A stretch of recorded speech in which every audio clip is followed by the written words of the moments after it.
So now we're facing another moment in history, and the church has been given a notice. There are icebergs ahead. There are obstacles that you're going to have to maneuver around. Amen. Coming up. Families have been put on alert. Moms and dads have been called to the deck. The distress call has gone out. Man your stations. Shore up your lines. Ready yourselves for rough seas ahead. Hold tight to the helm. Steady as she goes. Put on your life vest.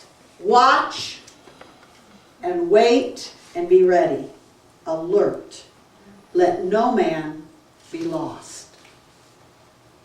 Ezekiel 33 says this. I read this to the pastors and every person in ministry here. I have made you a watchman for the house of Israel. We are not Jewish, but we have been grafted into the vine. And by the Spirit of God, you carry the same promises as Israel. You were grafted into the vine. He said, I've made you a watchman for the house of Israel, the church. Whenever you hear a word from my mouth, you shall give them warning from me.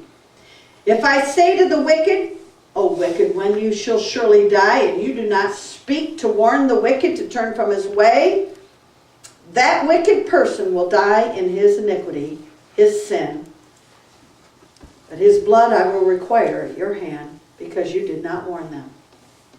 But if you warn the wicked to turn from his way, and he does not turn, that person will die in his sin or his iniquity, but you will have delivered your own soul.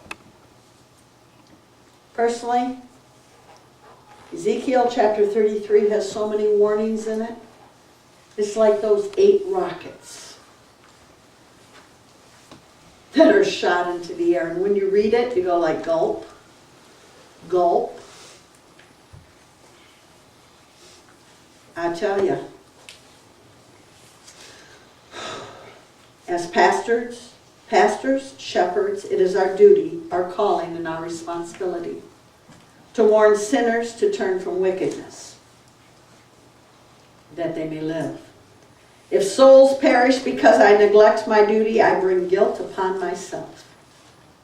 If I make excuses for sin, flatter those who are seeking for righteousness, and encourage them to believe that they have peace and will suffer no consequence, because God will excuse their sin, then I'm held accountable. I love that we have a God that forgives our sin.